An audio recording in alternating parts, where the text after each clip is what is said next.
Welcome to the Bo Benson Show. If you like conspiracy theories, you like what's going on in the government, you like to learn about secret societies, you like to learn about Jehovah Witnesses, this is the perfect channel for you. Please subscribe and make a comment. Welcome to the Bo Benson Show.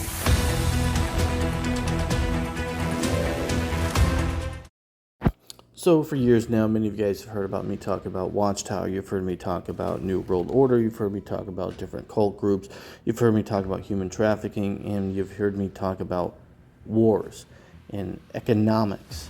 And you've heard all these things coming from me. But you never heard them all together on what I believe could happen in order to help sustain this planet and eliminate as much war as possible. The idea of all war being removed is very unlikely, but a vast majority of it is run by one group of people. And if we were to remove that group of people, most of these wars would stop. So let's kind of talk about what those things would be, what would need to happen, and how it would happen, and the kind of events that would take place. So the first thing we have to do is we have to follow a nation or a group of nations that would work dependently together in order to clean up their own environment. So our major choices would probably be the United States of America or Great Britain. Those are the two most likely candidates for this. Of the two, it is most likely the United States, as the hierarchy structure of Britain and the other European unions are completely and utterly taken over by these cult groups, and the likelihood of them turning on one another is next to none. Alright, so the first thing that we need to do is we would obviously need to elect senators who are not puppets. And the main reason for that is our legislation, our senators who can pass laws are the most important individuals to our democracy and to our country. And the reason that so many of them have been infiltrated is a problem.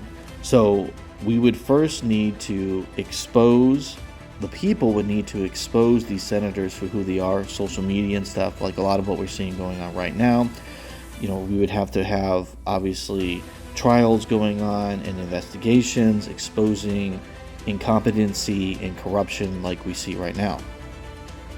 So what would have to take place is this would be the first step. And then after this step is done, the next thing is we need to start working on the Supreme Court judges. And the reason we need the Supreme Court judges to be cleaned up and we need corruption from that point to be removed, because we've found out that many judges have belonged to secret societies, and those secret societies are giving favors to their political allies and to these cult groups. And this is one of the main reasons why certain organizations, companies, and churches have been able to get away with child abuse, is because they have that connection, and that connection is going to trickle down to the DOJ, and that is where our main problem is the DOJ is completely and utterly corrupt to the core, and those people need to be removed. And the only way you're going to be able to get the DOJ under control is we need the Supreme Court to be throwing out bullshit cases against innocent people and to stand up for U.S. freedoms and rights.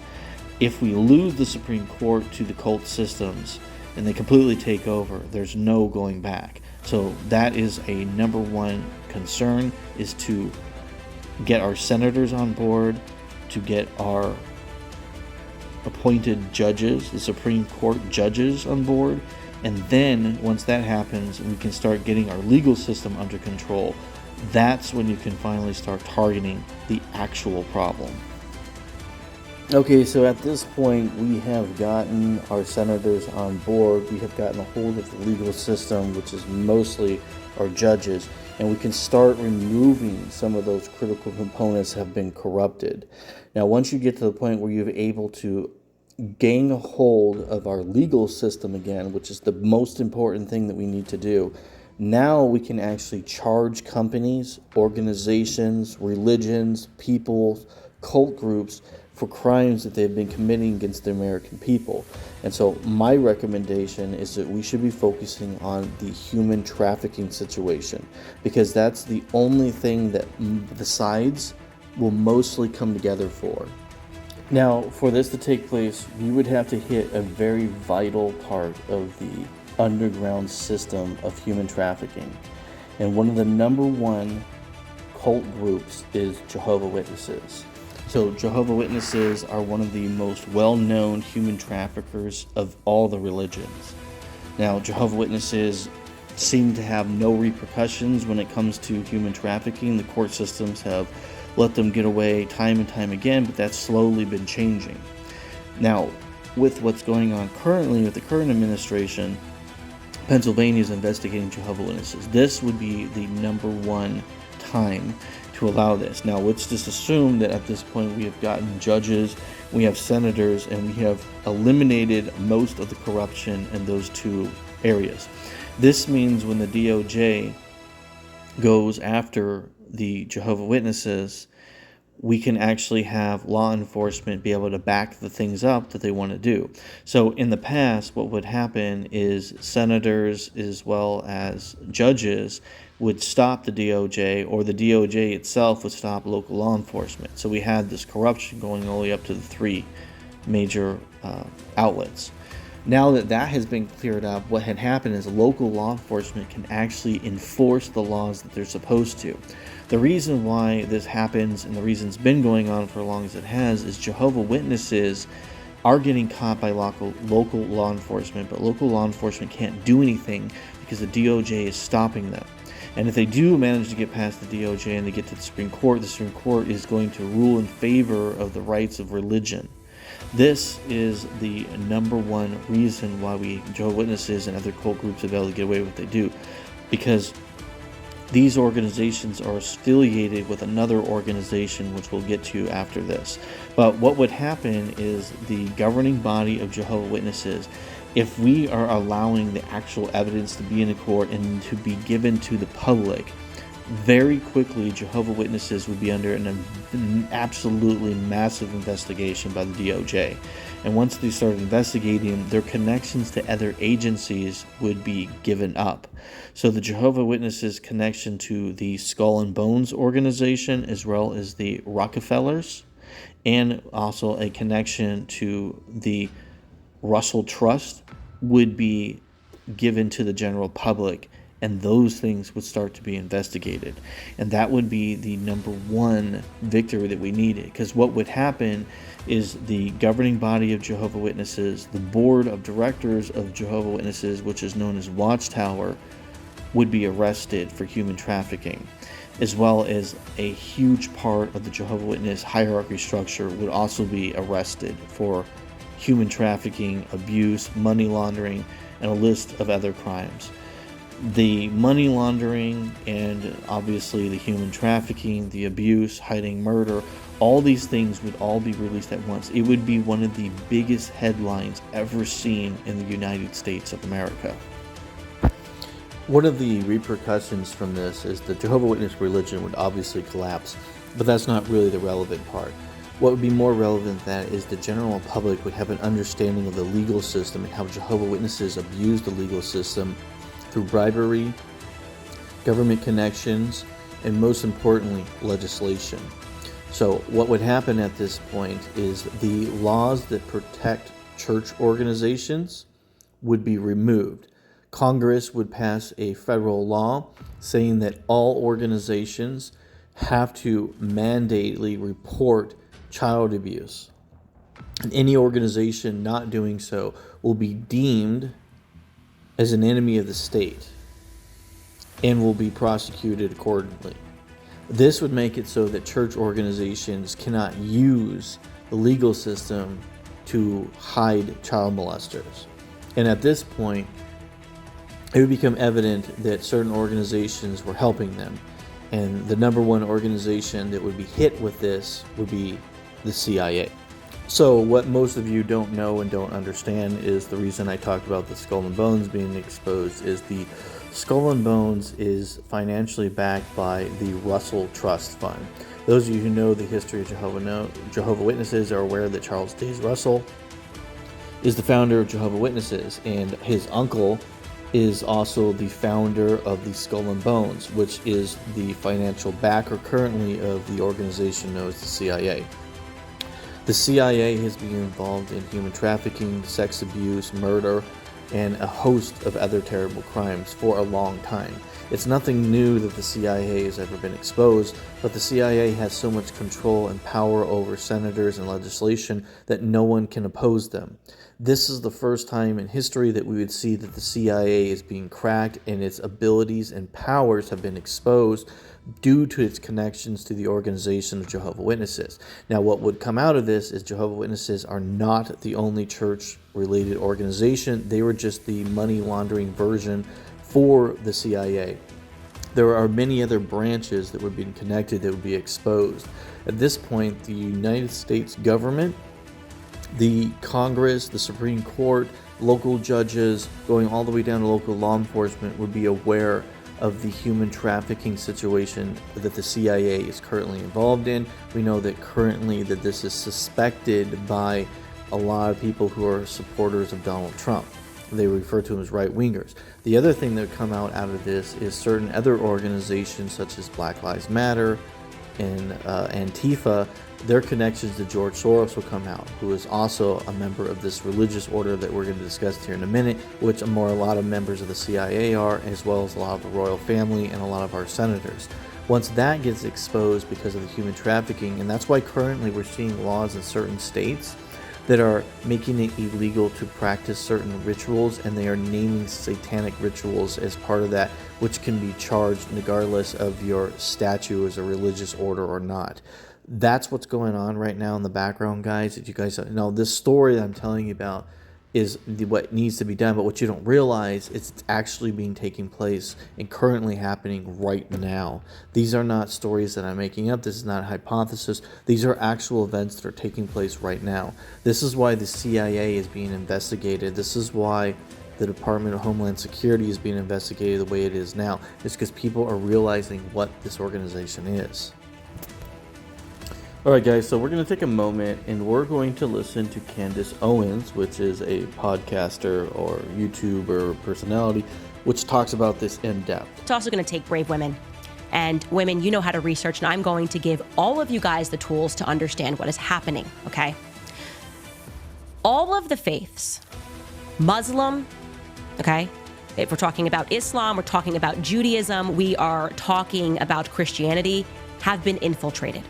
All of them. There is not one of them that has not been infiltrated by a satanic cult that practices pedophilia, okay, listen to me, as a religious sacrament. I am going to tell you what the name of this satanic cult is so that you can now do your own research. Now, I will caution you that you cannot, with this particular name, trust Wikipedia as a source because it's hiding in plain sight, but they have virtually wiped his name from the internet, despite the fact that he has garnered so much power that I am going to show you that a Supreme Court justice who openly worshiped this religion, okay? So again, they've infiltrated religions. They have infiltrated all of them, okay? This ends when Jews and Muslims and Christians come together and root out the Satanists. His name was Jacob Frank. Okay, that is what you are going to look up. His name is Jacob Frank. Now, his birth name was actually Jacob Ben Leibowitz, and he was born in modern Ukraine. You will find that a lot of these Frankists, because that's what they are, that's what they call themselves, are out of modern Ukraine. He was born in Podolia, and at that time, you would say that it was, you could also say Poland, Ukraine, the Polish Ukraine region is where the Frankist cult took off, okay? Now, before him, there was a man named Sabbaty Zevi. It's called like Sabbatianism. You can look all of this up. I promise you on my locals page, I will provide you direct links so you can learn all of this so that you know which links you need to read, what books you need to buy to learn the fact, an established fact, that these pedophiles are in power, okay? Now, I learned about this quite accidentally, by the way. I didn't mean to learn about this. I was so shocked. I was coming apart when I learned that Sigmund Freud created psychoanalysis to protect pedophiles. So as Candace starts to talk about how this works and starts to speak about the protection of pedophiles, I want you to think about Jehovah Witnesses' Shepherd the Flock of God book and how it talks about child pornography, how it's okay as long as you don't distribute it and get caught, you can look at it, and then think about the rules and policies in place to protect pedophilia, a database full of pedophiles, so it's never been given to the police. They spent, I don't even know how many hundreds of millions of dollars to protect. And think about yourself, if you're a Jehovah Witness, are Jehovah Witnesses part of this cult? Were they infiltrated, or were they always part of this occult? It's something you should really think about. And you're going to feel something when you hear her talk, and then you think about the organization and how similar they are. How could this be? How could Sigmund Freud do this? How could the world not be speaking about this? A guy who worked at the archives, learned German, read his notes, and discovered, this Harvard guy, that he was protecting pedophiles, that psychoanalysis was created as a means to convince rape victims who said, my dad raped me when I was a child, these women that were coming in to see him, that they were crazy. Gaslighting them. No, actually, you're just attracted to your dad. That is the origin story of Sigmund Freud. And I landed upon a book. I believe the book was written, and you can look this up, Skylar. Is it David Bacon? I'm going to look this up, guys, so mind the typing here because I want to make sure I give you this exact book because I was interested in Freud. Let's see what this is called. I think it is David Bacon. I think I got that right. Yes, it's called Sigmund Freud and the Jewish Mystical Tradition, okay? David Bacon is, I'm pretty sure he is a historian. I think he worked at Columbia, but I'm going to look this up for you guys right here, okay? He was a major influence in how the field of psychology implemented the use of statistics, blah, blah, blah. He went to Brooklyn College. He went to Ohio State University. He taught at University of Chicago, Ohio State, Harvard, York University. And he got quite interested in the Jewish mystical tradition and learned that psychoanalytic concepts actually derived from Kabbalah, okay? It is utterly absurd to suggest that the people who worship, who deem the Torah to be their holy book are all worshiping the Kabbalah, the Zohar. What he discovered in his work, right, and when you read that book, you will see this, was that Sigmund Freud was a Kabbalist, and he starts speaking at length about this great Jewish schism that happened when a bunch of Jewish people believed that Jacob Frank was their Messiah, until they realized, and actually Jews were the first one who expelled the Frankists. They said, get the heck out of here, what are you doing? After they had a sexual ritual, they were actually expelled from the region. They realized, what the heck is this? And at that moment, what the Frankists did was there was a mass conversion because they taught this as a religious rite. You have to deceive and you have to infiltrate. They converted into the Catholic faith. I want you to think about the origins of Jehovah Witnesses and Zionism. Zion's watchtower. Now, we know that this order is a splinter group of Jews. Jehovah Witnesses is a blending of Christianity and Judaism in its own form. I want you to answer me this. If my theory about this is incorrect, how can you explain all these sexual and satanic images in Watchtower's literature? Breaking up the family. Think about the psychological understanding and the psychological abuse that Jehovah Witnesses put people under in order to control them.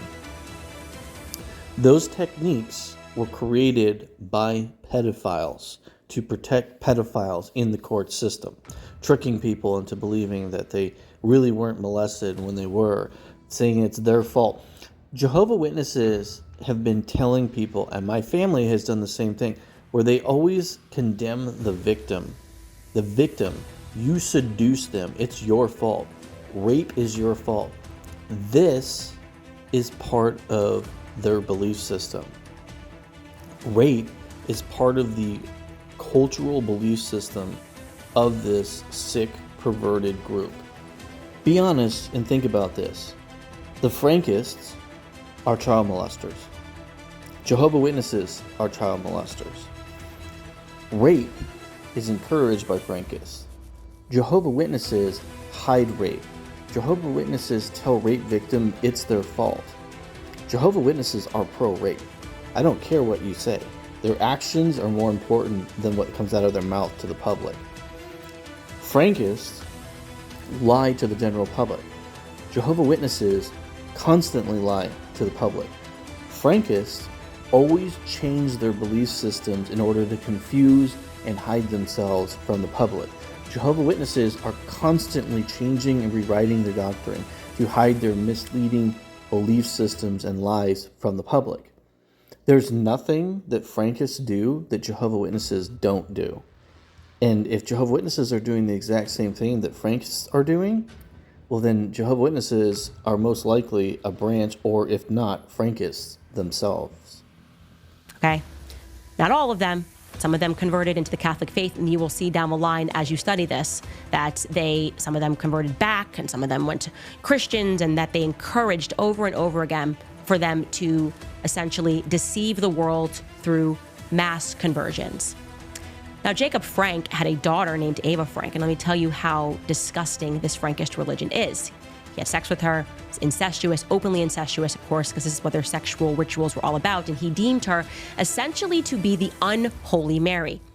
Now, how powerful was Jacob Frank? Well, the rumors, which I have not been able to find an actual fact on this, is that he was sponsored by the Rothschilds. Now, again, that's a rumor. What I can tell you is he definitely had a lot of money because he purchased a castle. In Offenbach, Germany, Jacob Frank had a castle. Him and his daughter lived in this castle, and people that were Frankists came to them, they worshipped them, they made sacrifices to them, and of course, they had sexual rituals. This is all, I'm telling you, all of this stuff, it should be blowing your mind, and unbelievably, it's all true, okay? Now, to my French people wondering what the hell happened to your nation. Well, the French Revolution happened to your nation. How did that happen to your nation? Well, the Frankists, during this conversion, and you can look this up, one of the names that Jacob Frank went under, because they taught each other to continually keep changing your names, was a man named Moses de Bruschka. He was Jacob Frank's cousin. He was one of the leaders of the French Revolution. So the Frankists went down to France, and they went to overthrow it in a revolution, because ultimately they believed that they would inherit the earth through deception, through deceptive means, and a ton of sexual rituals along the way, which they believed gave them power. Now, I don't know about you, but learning all this, hearing all this, and when I hear inherit the earth, when I'm hearing word for word Jehovah Witness lingo, oh, it creeped me out. Candace Owens, I'm telling you right now, she doesn't know anything about Jehovah Witnesses. Doesn't know nothing about Jehovah Witnesses. I would love it if you guys would watch her channel and start making comments on these videos where she talks about this stuff. I'll link them in the bottom of the description. If we can get her on board to expose Jehovah Witnesses, it would be the biggest exposure the organization has ever suffered, ever. I just want you guys to know that this is it. This is our chance. This is our opportunity to expose the organization for what they are. I'm telling you right now, this is one of the best chances that we're going to get. Now, America, if you're thinking, okay, well, Candice, that may have happened in the 1700s, but there's no way that there are Frankists in America. I'm going to ask you something right now. Pivot your browser, open up your browser, and I want you to look up the first, and again, I'm doing air quotations here, Jewish Supreme Court Justice. The first Jewish. He's not Jewish. He doesn't worship the Torah. I'll tell you what he worships when you look up. His name is Louis Brandeis. You guys know him because you're thinking Brandeis University. I've heard of that.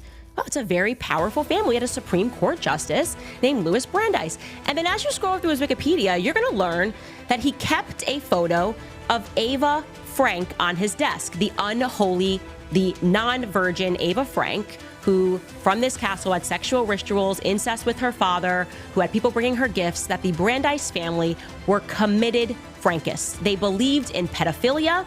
They believed in this as a sacrament, okay? They believed in blood rituals on holidays. They believed that you had to sacrifice people. All of this is in the books, okay? They believed people died in this castle. Blood ritual sacrifice. And this is not libelous, so you can spare me this is blood libel. Because again, these people are no more Jews than they are Christians. There is an elite cabal. And the way that they have done this has been absolutely stunning, okay? It's amazing. They've done it through deception.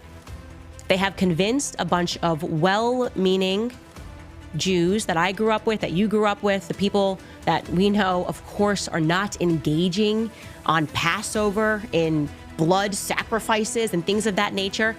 They have deluded them into protecting the Frankists when the Frankists get caught. Because they go, oh my God, look, they're saying that a Jewish person did this, antisemitism. And then well-meaning Jews who have nothing to do with the Frankists raise up and they protect these people who are pedophiles. What is the ADL?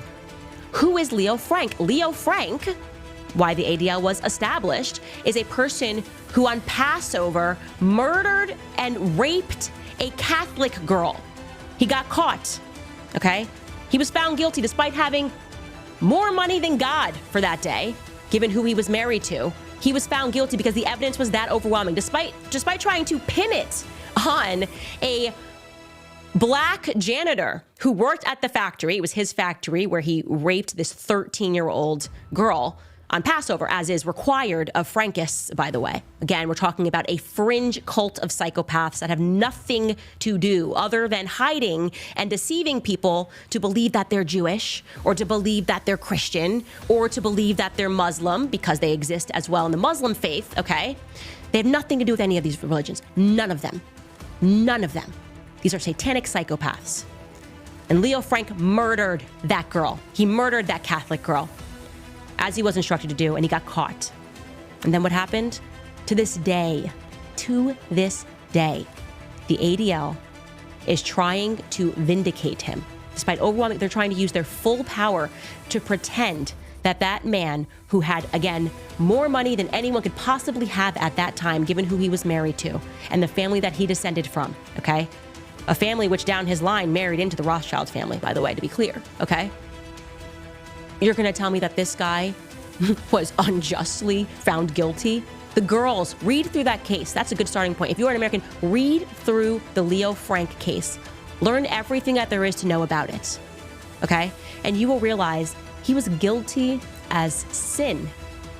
Guilty as sin, found guilty rightfully. And to this day, that little girl's family, what's left of her descendants, Mary Phagan's family, are still having to fight the full power of the ADL, who were born out of B'nai B'rith, okay? We're talking about Freemasons that established America and had a lot of power in this country.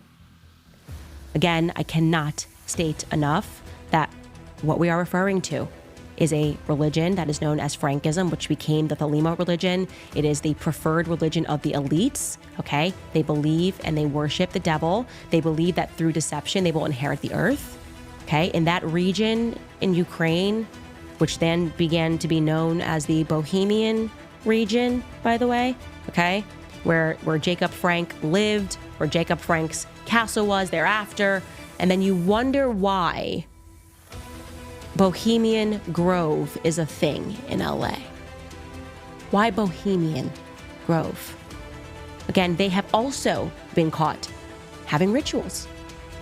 So I'm asking you the question, how many times are they going to get caught having rituals before all of the faiths wake up and unite and attack these Satanists?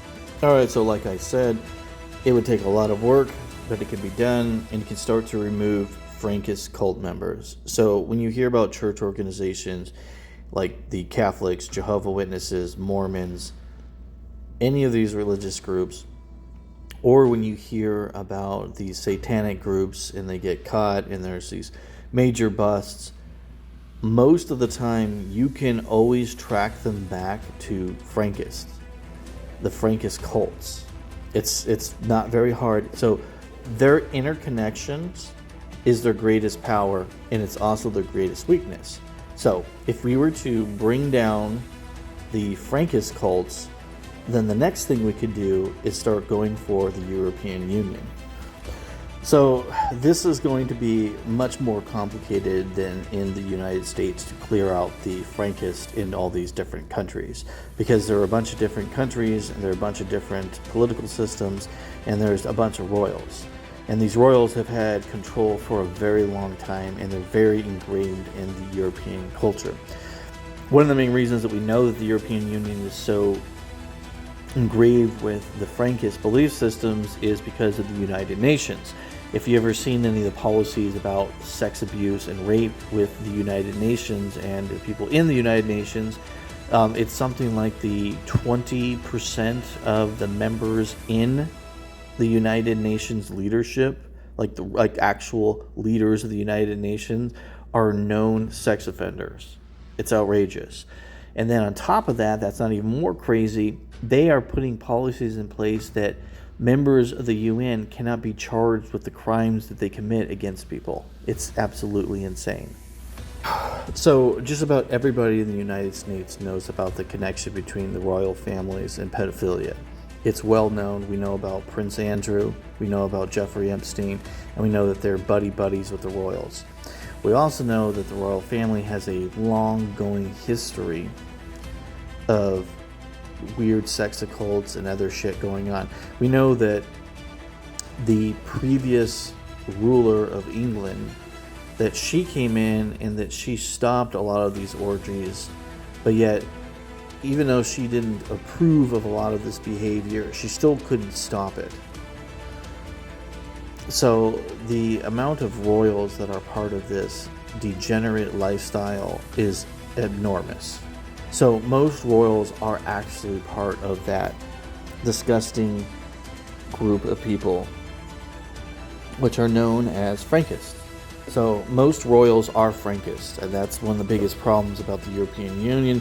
That's one of the main reasons why Donald Trump is talked about leaving the European Union. But if the United States starts cleaning out its closet, and then links to royals actually hit, and the public finds out, now, not all royals are pieces of shit, but a vast majority of them are. So if the royals who are not pieces of shit start to rise up and the public stands behind them, those perverted, dirty royals could get outed. So one of the things about this, and the reason why I'm talking about this, one of the reasons why I have such a low opinion of the royals is many of the royals are connected to Watchtower. So Watchtower has a connection to the royal family of England, to be specific. I'm not entirely sure about some of the other organizations, but I would say their ties are not as tight as the royals in England. And the reason why I'm saying that is Sweden, the Netherlands, and some other countries are actually banning Jehovah Witnesses and removing their nonprofit status.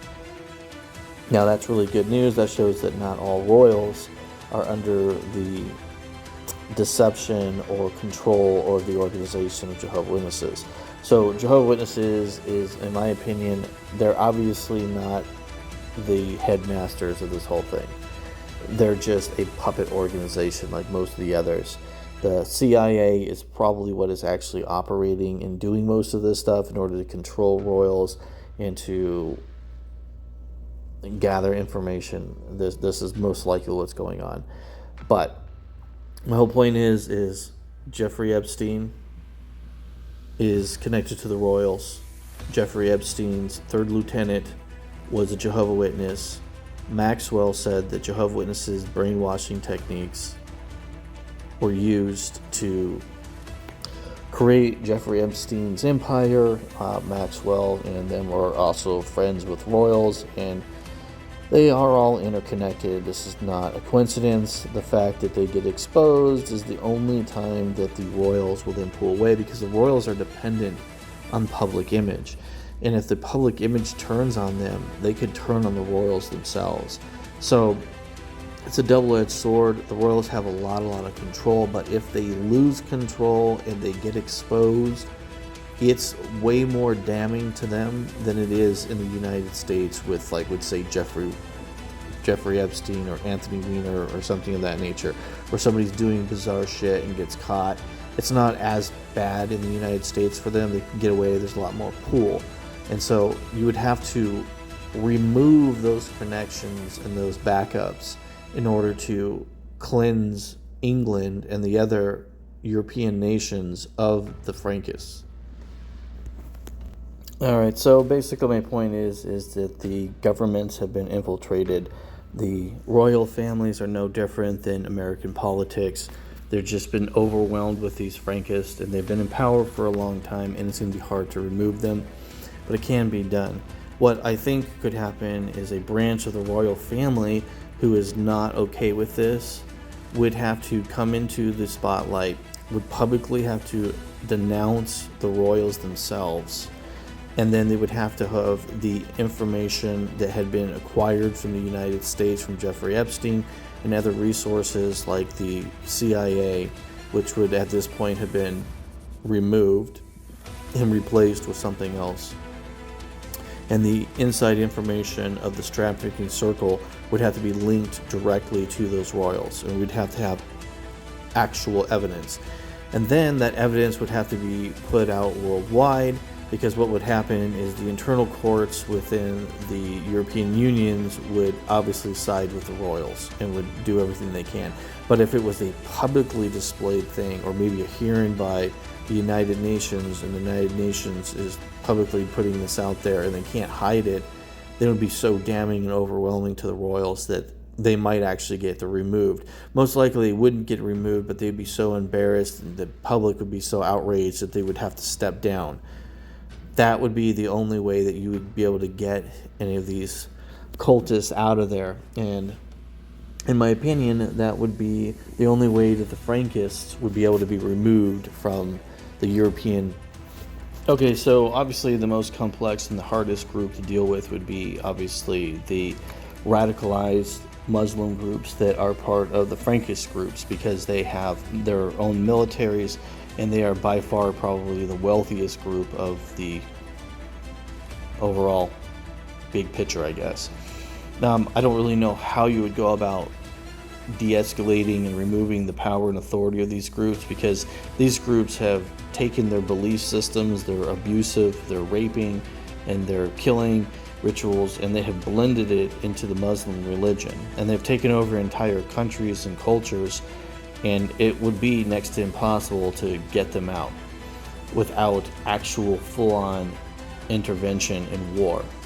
Now, the biggest problem about this is, in order for that to happen, you would have to have a collective group with the United States, the European Union, and in my opinion, once you had gotten to the point where the United States as well as the European Union had exposed the Frankists, I think the Russians would come around, because the Russians are perfectly aware of the Frankists, and they hate the Frankists, and the Frankists hate the Russians. Now, the full background between why the Frankists hate the Russians, I'm not 100% sure about, and I have been explained to it, but I don't remember the details, so I'm going to leave that part out. But a lot of violence on part of the Russians is retaliation to the Frankists. The Frankists want a full-out war with Russia, and the Frankists are absolutely manipulating everything in the background. So all the stuff going on with Ukraine, that is all Frankists doing that stuff. That's the CIA doing things, trying to destabilize Russia because they hate Russia. But if world leaders got together and they were no longer under the Frankist rule, I think that in itself would start to stabilize the Middle East, and that might get an opportunity some of the royals in the Middle East to actually rise up and take control, and then eventually be able to out some of these insane groups like Hamas, for an example. So Hamas is a prime example of Frankist. It is a Muslim Frankist order. So a lot of the really radical Muslim groups are actually financed by the Frankist organizations. Now, the Zion are actually Frankists. And that's kind of confusing because when you think of Zion and you remember Zion's watchtower, this is a really, here's a really obvious one. So if you take a look and you can look at this article, it starts talking about how the founder of Jehovah Witnesses is pro-Zion, okay, which is pro-Israel. And then the second president comes into play and he's anti-Zion and anti-Israel. And it doesn't make a lot of sense. And they're like talking shit about why the founder of the organization is pro-Israel, and then now this new guy, the new president, is against Israel. So this is a prime example. So Jehovah Witnesses are a religious order that was founded by the Freemasons. Now, these Freemasons are paid for and were created by royals, like these really wealthy families like the Rockefellers. Now, their actual goal is, I honestly don't know. But what I do know is there was this changing of attitude towards Israel once the second president, which is Judge Russifer, takes over. And when Judge Russifer takes over, he actually wrote to the Germans and said that the Jews were the problem. Now, that's a really strange thing from a group that claims to be Zionist, right? It doesn't really make a lot of sense. Most Zionist-based religions are not actually for Israel. That is a term that has been stolen and hijacked by Frankists in order to hide themselves for the public. Because any organization that says that they're Zionist, Israel will support. Now, Israel has one of the most sophisticated networks of intelligence in the world, and how they don't know this is going on obviously doesn't make any sense to me, and I don't truly understand the connections between Frankists and modern Zionists and why they coordinate with one another. I honestly don't understand the dynamics, and I can't answer those questions, so I'm not going to say a whole lot about it. I'm just basically going to tell you guys that that part of the puzzle I don't understand yet. And if you do have answers, then by all means you can write it in the comments. But basically, the Zionist movements all around the world are not pro-Israel. Israel has got a lot of issues and a lot of enemies. And the Middle East, to destabilize, you would need the United States, you would need the European Union, and in my opinion, you would need Russia to come together and then use trade embargoes and things of that nature to basically weaken the Frankist armies that are in the Middle East to the point where they're no longer able to sustain their military force and they would just slowly die out. So this is my analysis of how the Frankist group have taken over most of the world and how we can fight back. So the time is limited. Our elections are really important. The people that we support, the groups that we support, we should pay close attention to who they are, what they represent, and who finances them, and what their ultimate goals are. And if you don't know, then you should learn. And if you don't know anything about them, then why on earth are people telling you to follow them when you know nothing about them? And if a group is telling you that you can't research and that you're not allowed to research, and if you do come up with research and the research is different than what they tell you, and the research is telling you that they're lying, and then they tell you that you can't learn that, well, guess what? You just found out that you're part of, guess what? That's right. You're part of the Frankist movement. So if you're a Jehovah Witness, this is stunning, but it's not that complicated, guys. It's really pretty simple when you just think about this. It's just a group of perverts who lie in order to gain power. When you think about it that way, what they do makes perfect sense. It's really that simple. Alright, so there's going to be a lot of you guys out there that think I'm full of shit. And that's great. And if you're one of those people that thinks I'm full of shit, then I want you to go back and I want you to research everything that I said, and I want you to look at the dates, the people, and the narratives that I gave you, and then see if they're true or not. Now, we might get weird comments on this. Most likely not. The channel's pretty small. But at the opportunity that you see people who are telling you that this is full of shit and they give you no data, I would expect you, the audience, our team, to engage those people, ask questions, and force information out of them. What you'll probably find out is that they will never argue with facts. They will only give you a feeling and some kind of bullshit feeling excuse, because that's the only weapon they have, is a lie. I don't need to lie. I don't care to lie. I don't need their support. What I do need is our team and our team's support, because pedophiles are going to lie. Pedophiles are going to try to destroy light. Pedophiles are dark. Pedophiles are evil. Pedophile is Watchtower. Pedophile is the royal families. Pedophiles, Democrat Party. We need to stand up against this stuff and say, we're done. We're not listening to you anymore. We're not listening to your bullshit. We are done with your bullshit. And that we're going to use facts, reason, and truth, and we're going to light their asses up. That's what needs to be done. And when I say light their asses up, I mean expose them in the courts so they can go to jail. That's exactly what I mean.